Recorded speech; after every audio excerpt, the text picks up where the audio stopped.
নবম দশম শ্রেণীর পদার্থবিজ্ঞান ক্লাসে তোমাদের সবাইকে স্বাগত। আজকের এই ক্লাসে তোমাদের 169 পৃষ্ঠার যে উদাহরণগুলো রয়েছে বা যে গণিতগুলো রয়েছে সেই গণিতগুলো আমরা করে দেবো এবং বুঝিয়ে দেবো। এখানে তুমি যদি খেয়াল করো প্রশ্নটা তোমাদের অ্যাকচুয়ালি আমরা এটা যেভাবে উত্তর রয়েছে সেভাবেই করতে হবে, বাট আমি তোমাদেরকে অ্যাকুরেটলি বুঝিয়ে দেবো যেন তোমরা অ্যাকুরেটলি বুঝতে পারো যে এখানে এই ম্যাথগুলো কিভাবে করা হয়েছে। আচ্ছা, এখানে দেখো, যদি লেখা আছে 20 ডিগ্রি সেলসিয়াস তাপমাত্রায় তামার দণ্ডের দৈর্ঘ্য হলো 10 মিটার। 120 ডিগ্রি সেলসিয়াস তাপমাত্রায় দণ্ডটির দৈর্ঘ্য এত মিটার। এর দৈর্ঘ্য প্রসারণ সহগ কত? অবশ্যই তোমাকে দৈর্ঘ্য প্রসারণ সহগের জন্য দৈর্ঘ্য প্রসারণ সহগের যেই সূত্রটি সেটা লাগবে। এটা আমরা পূর্বের ক্লাসে তোমাদের দেখিয়েছিলাম। এখানে তুমি যদি খেয়াল করো, দেখো দৈর্ঘ্য প্রসারণের সহগের সূত্রটি কিন্তু এই জায়গাটা রয়েছে, যেটা আমি পূর্বের ক্লাসে তোমাদের বলেছি। এই সূত্রটা প্রথমে তোমাকে ম্যাথ করার জন্য এখানে প্রয়োজন। যাই হোক, আমরা সেই সূত্রটা করব। আর যদি বলে দিই আমরা এই যে তোমাদের পদার্থবিজ্ঞানের যে গণিতগুলো, এটা যেন সাইড নোট ইম্পর্টেন্ট, বাট এটা যেহেতু মূল বই তাই এখানে সাইড নোটগুলো করা সম্ভব হয় না বা আমরা আমাদের মতো করতে পারি না। তবে এই যে এখানে যে অংশটা দেখছো, এটা তোমাদের অ্যাকচুয়ালি সাইডে থাকার কথা ছিল, এভাবে এই অংশটা এখানে লিখে এখানে থাকা উচিত ছিল, আর এখানে পরপর অঙ্কগুলো করা উচিত ছিল। আচ্ছা, যাই হোক, আমরা বইয়ের বাইরে তো অঙ্ক করতে পারবো না, বা বই যেভাবে আছে তার উপরে আমরা বিকৃতি করতে পারছি না, তাই আমরা এইভাবেই তোমাকে বুঝিয়ে দেবো। যেহেতু ওরা দৈর্ঘ্য প্রসারণ সহগ চেয়েছে, তাই আমরা লিখবো আমরা জানি।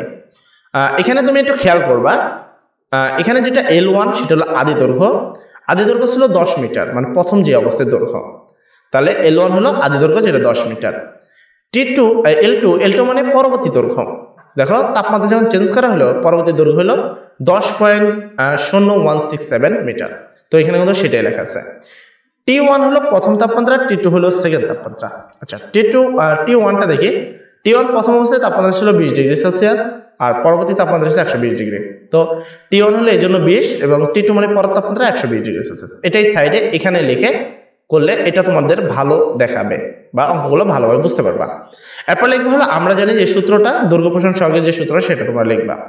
তো আলফা আছে, তাই এখানে আলফা সমান আছে সমান L2 মানে হলো এখানে যে মানটা আছে, L2 মান হলো 10 এটা। তো এই L2 মান হলো 10.0167 মিটারটা লেখার প্রয়োজন নেই, এককগুলো এখানে আমরা না লিখলেই মিটার হয়। আচ্ছা, মাইনাস আছে মাইনাস। L1 মানে আদি অবস্থায়, L1 এর মান হলো 10 মিটার, তো এখানে হলো L1 10 মিটার ডিভাইডেড L1 হলো 10 মিটার, ব্র্যাকেট L2 হলো তোমার এখানে 120, তো L2 হলো 120, মাইনাস চিহ্ন আছে মাইনাস, আর T1 হলো তোমার কত 20। এবার এই দুটোকে বিয়োগ করবে আগে। এখানে ক্যালকুলেশনটা একবারে করা হয়েছে ক্যালকুলেটরের সাহায্যে, তোমরা চাইলে করতে পারো, সমস্যা নেই, বাট আমার মতে তুমি আগে এই দুটোকে বিয়োগ করে যে ফলাফল আসবে উপরে লিখবা, এই দুটোকে বিয়োগ করে 100 আসবে এবং 10 গুণ করবা, দেন তারপরে ভাগ করলে তোমরা ক্যালকুলেটরে এই মানটা পাবা। ঠিক আছে, আমি তোমাকে ক্যালকুলেটরের সাহায্যে এটা দেখিয়ে দিচ্ছি। অনেকে বলবো ভাই ক্যালকুলেটর নিয়ে এসে একটু দেখালে ভালো হয়।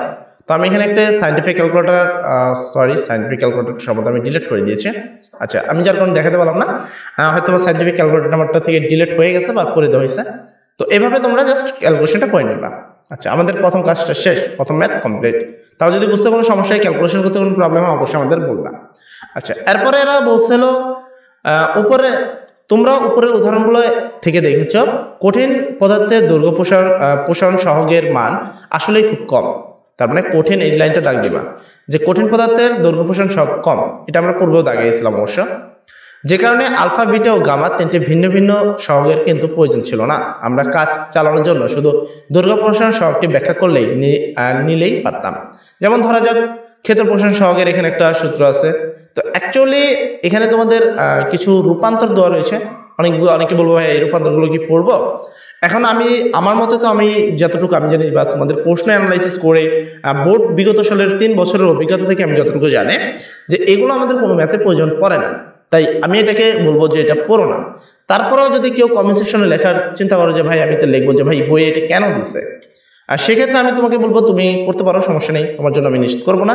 বাট আমি দুর্বল স্টুডেন্ট সবল দুজনকে নিয়ে কাজ করি। তো আমি তোমাদের যেটা বলবো, এই যে লাইনগুলো রয়েছে তোমাকে এখানে কিছু মানে রূপান্তর রয়েছে, সূত্রের যে রূপান্তরগুলো রয়েছে, সূত্র ইম্পর্টেন্ট, বাট সূত্রের রূপান্তরটা সবসময় আমাদের কাজে লাগে না, বা এত বড় সূত্রগুলো সবসময় মনেও থাকবে না, তাই আমি এটাকে সবসময় পড়তে নিষেধই করি। তো যাই হোক, আমি দুর্বলদের বলবো এটা পড়ার প্রয়োজন নেই, আর এক্সট্রাঅর্ডিনারি ছাত্রদের বলবো তোমরা পড়তে পারো, কোনো সমস্যা নেই। তো আমরা এটাকেও স্কিপ করবো, আমরা শেষ একটা লাইন মানে লাস্ট যে ফলাফলটা পেয়েছি আমরা সেই ফলাফলের উপরে কাজ করবো। এখানে ফলাফলটা জাস্ট 2 ভাগে দেখাচ্ছে। আচ্ছা, এখানে যে ফলাফলটা, এই দুইটা ফলাফলকে তোমরা একটু দাগ দিবা। এই যে বিটা সমান সমান 2 আলফা, গামা সমান সমান 3 আলফা। এভাবে না পড়ে তুমি চাইলে এভাবে পড়তে পারো যে আলফা সমান সমান বিটা ডিভাইডেড 2 সমান সমান গামা ডিভাইডেড 3। এটা বেটার হয় যে বিটা সমান 2 আলফা আর গামা সমান 3 আলফা না পড়ে আমরা এভাবে একবারে মনে রাখি।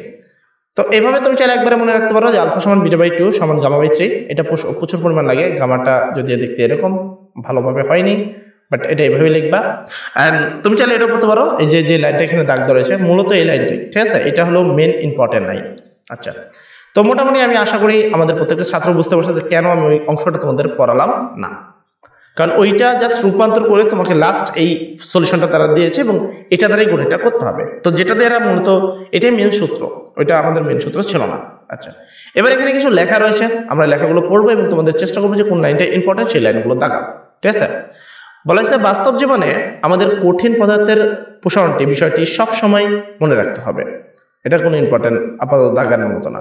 তোমরা নিশ্চয়ই রেল লাইনের মাঝে ফ্যাক্টরি দেখেছো। খুবই ইম্পর্টেন্ট একটি কথা, এখান থেকে ক নম্বর প্রশ্ন আসে যে রেল লাইনের মাঝে কেন ফাঁকা রাখা হয়, ঠিক আছে? তাপমাত্রা প্রসারণকে মনে রাখা এটা কারণ হয়েছে। প্রসারণের এই সুযোগটি না দিলে উত্তপ্ত দিনের রেল লাইনের আঁকাবাঁকা হয়ে যেতে পারত। বেশি মিষ্টি খেয়ে এবং নিয়মিত দাঁত ব্রাশ না করে যাদের দাঁতে ক্যাভিটি হয়েছে তারা যখন ডেন্টিস্টের কাছে গিয়েছে তারা হয়তো লক্ষ্য করেছে একটা বিশেষ পদার্থ দিয়ে দাঁতের গর্তটি বুঝিয়ে দেওয়া হয়েছে। এই পদার্থটি প্রসারণ সহগ অনেক যত্ন করে দাঁতের প্রসারণ সহগের সমান করা হয়েছে।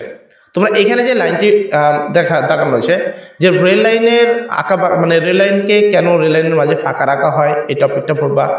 তারপর হলো তোমার কেন একটা ডেন্টিস্টের কাছে গেলে আমরা দাঁতের ওখানে দাঁত ব্যথা করলে ডেন্টিস্টের কাছে গেলে তারা কেন যে তোমার একটা পুটিং ব্যবহার করে, তো এই বিষয়টা তোমরা এখানে পড়ে নিবা। এটা অনেক ইম্পর্টেন্ট, খ নম্বর প্রশ্ন এখান থেকে আসে। তো এখান থেকে কি ধরনের প্রশ্ন আসে? খ নম্বর প্রশ্নগুলো এই জায়গা থেকে আসে, বিশেষ করে রেল লাইনের প্রশ্নটা তোমরা পাবা। আচ্ছা, আমরা একটু আসি, তারপর দেখে যদি প্রসারণ সহগ দাঁত থেকে কম হতো তাহলে গরম কিছু খাওয়ার সময় এটা দাঁতের সমান প্রসারিত না হয়ে খুলে আসতো। আবার প্রসারণ সহগ বেশি হলে ঠান্ডা কিছু খাওয়ার সময় বেশি ছোট হয়ে দাঁত থেকে খুলে আসতো। পদার্থবিজ্ঞান না পড়েও অনেক সমাধান মানুষ তাপমাত্রা প্রসারণ বিষয়টি জানে। তোমরা লক্ষ্য করলে দেখবে কোনো কৌটার মুখ আটকে গেলে সেটাকে গরম পানি ঢালা হয় যেন এটা প্রসারিত হয়ে সহজে খুলে যায়। আচ্ছা, এইখানে হলো মেন টপিক। এখানে টোটাল 3টা উদাহরণ রয়েছে, তিনটাই আসলে খ নম্বর প্রশ্ন, ঠিক আছে? যে কৌটার মুখ খোলার জন্য গরম পানি কেন ঢালা হয়, রেল লাইনের ফাঁকা রাখা হয় কেন, ডেন্টিস্ট পুটিং মারে কেন, ঠিক আছে? এই 3টা প্রশ্ন, 3টাই খ নম্বর প্রশ্ন তোমরা দেখতে পারবা। তো আমি এখানে 3টা লাইনকে গুরুত্বপূর্ণ দিব। আচ্ছা, এরপরে আরেকটা ম্যাথ রয়েছে প্রশ্ন। তো প্রশ্নটাকে এখানে দেখো, প্রশ্ন, কাচের গ্লাসে গরম পানি ঢাললে গ্লাস ফেটে যায় কেন? খ নম্বর একটি প্রশ্ন, মোটামুটি পড়ার মতো, তো পড়ে নিবা প্রশ্নটা। কোনো অংশে হঠাৎ করে তাপমাত্রা বেড়ে যাওয়ার কোথায় প্রসারিত হয়, সে কারণেই গ্লাসটি ফেটে যায়।